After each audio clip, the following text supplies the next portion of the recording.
السلام عليكم ورحمة الله وبركاته. اللهم اشرح لي صدري ويسر لي أمري واحلل عقدة من لساني يفقهوا قولي. بسم الله والصلاة والسلام على رسول الله.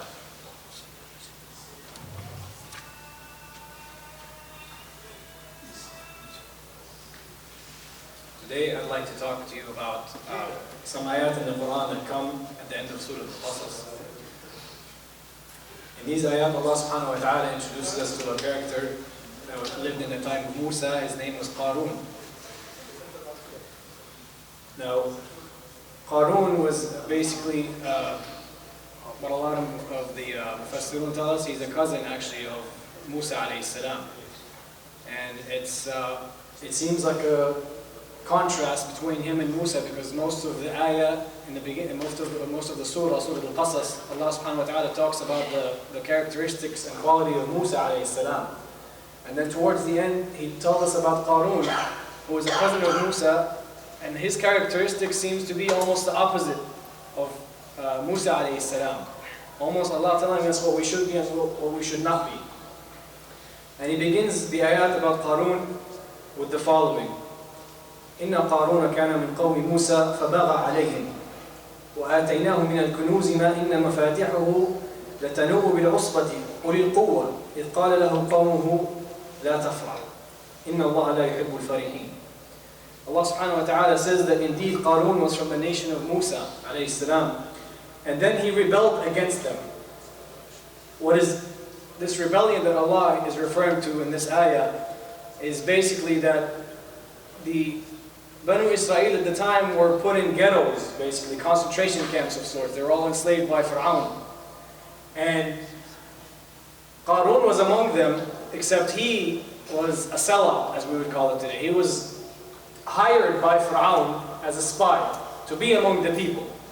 Because as we all know, if there's ever any large population or a group of people and they keep increasing, you can only enslave them for so long. So Fir'aun always had the fear that there will be a rebellion eventually, or they will try to take back their freedom at some point in time. So he would put people like Qarun, and Qarun was amongst them, among the people, from the people, in order to basically act as surveillance for him. And subhanAllah, we still have this today. Many of us have experienced it. If you were here, back far enough in the United States after 9/11, this was widespread, and it still is, by the way. In our masajid, there are many government agencies that do put people here. This is not my topic, by the way. I'm not trying to make anybody paranoid. We have nothing to hide. Let them sit amongst you, there's no problem. In any case, this was Qarun. And the ayah goes on to say that we had given Qarun such treasures that just the keys to his treasures would be so large, would weigh so much, that he had to have a group of strong people. It describes a group of strong people to carry it, and it would exhaust them. So just to be able to carry the keys to his vaults, and keys in plural form is mentioned, as in he has many vaults all over. And then his people seeing this, and seeing how he is, he's basically living as a millionaire amongst impoverished slaves.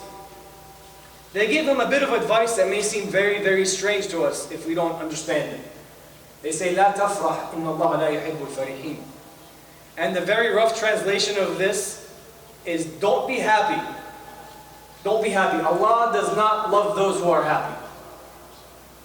And the unfortunate thing is, people actually take this ayah extremely out of context at times. I see it in front of me sometimes where somebody will see a group of men, joking and laughing, and they'll say this ayah to them, as if that's what it's referring to. This ayah is not by itself. لا تفرح إن الله لا يحب الفرحين is part of this entire ayah that I just mentioned to you, that mentions Qarun and his treasures. So the implication here is these people are watching Qarun with his strong servants that are coming and lifting these ginormous keys to open his giant vaults of treasures. And at that point they're seeing Qarun and how he is extremely happy. The farah, actually in the Arabic language, when you say أَنَّ اللَّهَ لَا يُحِبُّ الْفَرِحِينَ, al-mufrih is the one who is overly joyed, overly happy, extremely excited. So the imagery is he's opening these vaults in front of all these people in a public setting and just getting completely overjoyed just by seeing his treasures. And at that point is when they give him this advice, لا تفرح إن الله لا يحب الفرحين. So the idea of لا تفرح إن الله يحب الفرحين actually is not limited to wealth. It's not limited to being consumed by wealth. Qarun here is described as being consumed by his wealth. That every time he sees this wealth, every time he opens his vaults, he is consumed by an over-excitement and overjoy of seeing these things. This can actually be any one of us, and not necessarily with wealth. The reason Allah subhanahu wa ta'ala, when He talks about many of these stories of people that are not prophets, He doesn't give us hardly any details about their lives, except for the pieces that we need, the advice that we very much need in our own lives. So obviously we're not reading a history book here, we're reading a book of guidance. Allah speaks to the hearts with the Quran. So the reason He's telling us the story is not to just say, oh look at Qarun and how he was. It's basically to say that any one of us can become this. So this means that if we become consumed by the next party that we're going to go to this weekend, if we become consumed by what's the next movie that's coming out, what's the next video game that's coming out, what's the next thing that's going to make me, when I look at it, I will be among the what? Al-Farihin. The ones that just get overjoyed and consumed by this thing that's in front of them, that's given them this much excitement. So I said this can be anything. This is not limited to wealth. And the causes of this is actually not limited to people that have material things.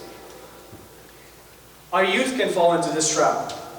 The easiest way to fall into this trap of being consumed by this is when you have free time. And if you have free time, you either have wealth or you're being taken care of by somebody else that has wealth.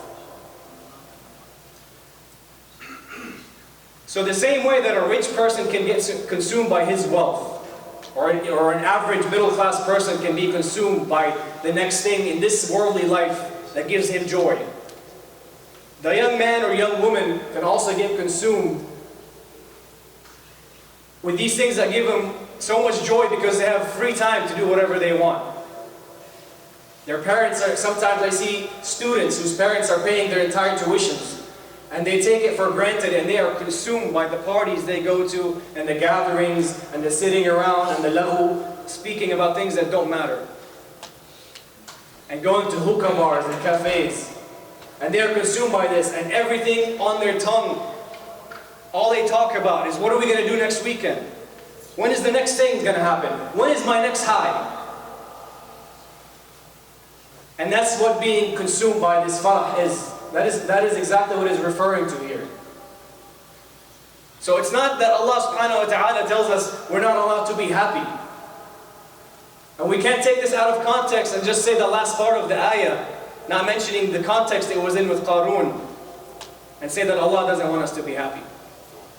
Absolutely not, because Allah actually continues and balances it out and makes sure we don't think this way.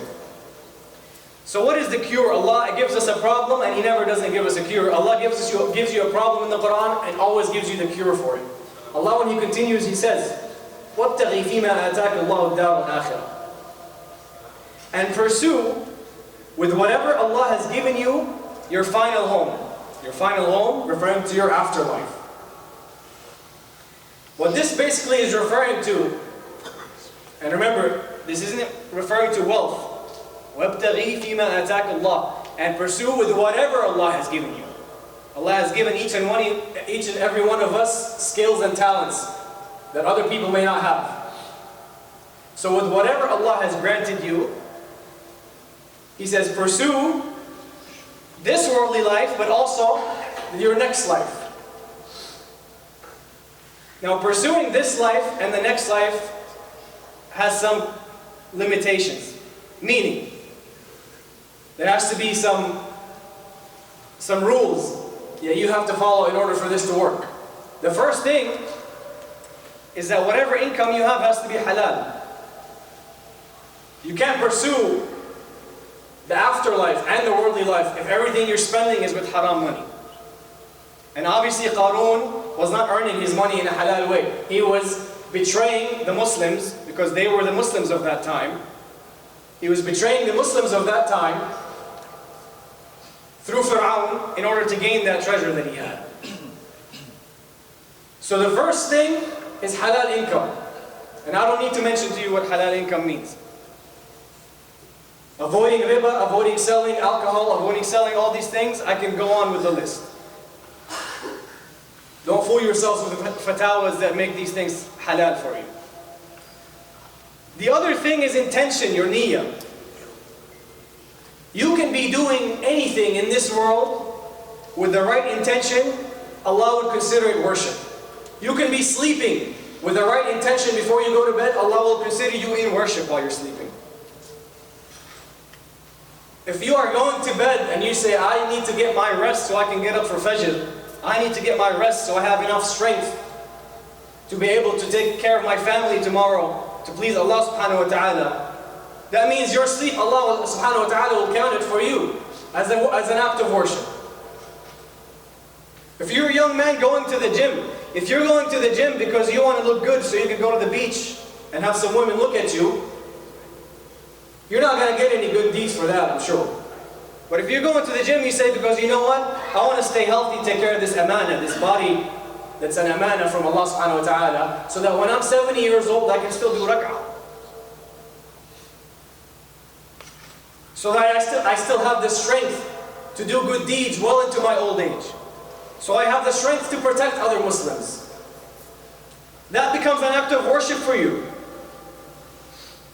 So there's a very, very fine line, because you can be doing the same exact thing somebody else is doing, but you can be gaining good deeds and he can be not gaining any good deeds for it.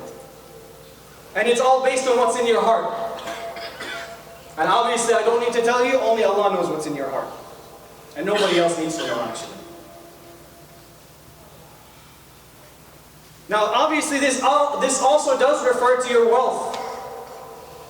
Because if you're consumed by your wealth and every penny you get, you're spending on theme park tickets, or you're spending on fancy restaurants, and I'm not saying these things are haram, I'm saying when you are consumed by these things and it is all you spend on, it is all you think about, the next car you can buy, the next iPhone that's coming out that you can buy. And if you look at your income and you say, you know what, 99% of my spending is things that gain me absolutely nothing for my akhirah. You have to look at what the majority of your spending is, and that tells you exactly what your priorities are. Is it with your afterlife or is it with this life? And just so you know, whatever you spend for your afterlife, you haven't lost a penny. You've simply taken it from being wasted in this world and gaining nothing for you, and you've put it into Allah's account, which He will pay you back hundreds of times more. Allah has guaranteed you in the Quran that He pays you back hundreds and hundreds of times more, beyond what we can imagine, whatever you spend in His path. The next ayah is very important because it balances everything out. وَلَا تَنْسَ نَصِيبَكَ مِنَ الدُّنْيَا. Allah subhanahu wa ta'ala makes it very clear, and do not forget your share from this world. As I said before, Allah gave us this world in order to enjoy it. It's not something that if you're a Muslim, that doesn't mean you're supposed to be miserable. No. Allah says you take care of your portion of this world as well. You can be happy, you can have wealth, you can have nice things. But you cannot be consumed by them. There's only enough room in your heart for one thing or the other. It's either the pleasure of Allah or the pleasure of yourself.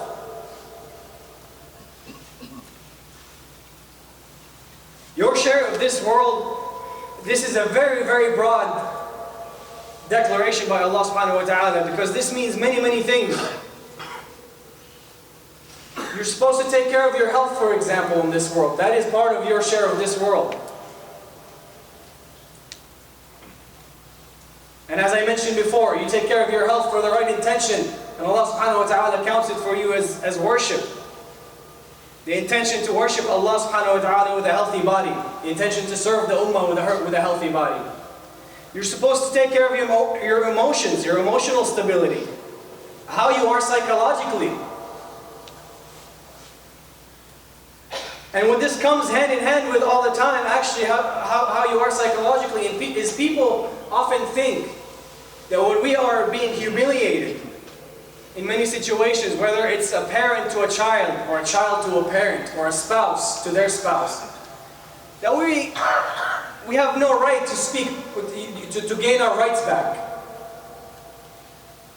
Allah doesn't allow for anybody to be humiliated. You can have your rights in this dunya. There is times when you don't say to somebody, just have sabr, just have sabr. If your rights are being taken from you, you can stand up for your rights. We are given that right. That is, Allah says you can have your share of this dunya. And honestly, I'm not telling you go talk back to your mother or your father if they're being abusive to you. Or go insult your husband or your wife if she's being abusive to you. Or your brother or your sister if they're being abusive to you. If they're doing wrong, you cannot do the same wrong back to them, but you can stand up for your right. You are not required to sit there, bow your head, and be humiliated your entire life. That is not remembering nasibaka min ad-dunya, as Allah subhanahu wa ta'ala described in the Quran. That is not remembering your share of this world. And He continues to say, وَأَحْسِنْ كَمَا أَحْسَنَ اللَّهُ إِلَيْكَ. And do good as Allah has done good for you. And al-ihsan actually means to pursue your best, the pursuit of your best. Doing the best that you can is ihsan in the Arabic language. And this means that you have to have a balance between this dunya and the afterlife, as I said, and combining both and doing your best to pursue that and never going into one extreme or the other. So may Allah subhanahu wa ta'ala make us among those who live balanced lifestyles. And may Allah subhanahu wa ta'ala reward us for this tadhkirah. Jazakumullah khair for listening. Wassalamu alaikum wa rahmatullahi wa barakatuh.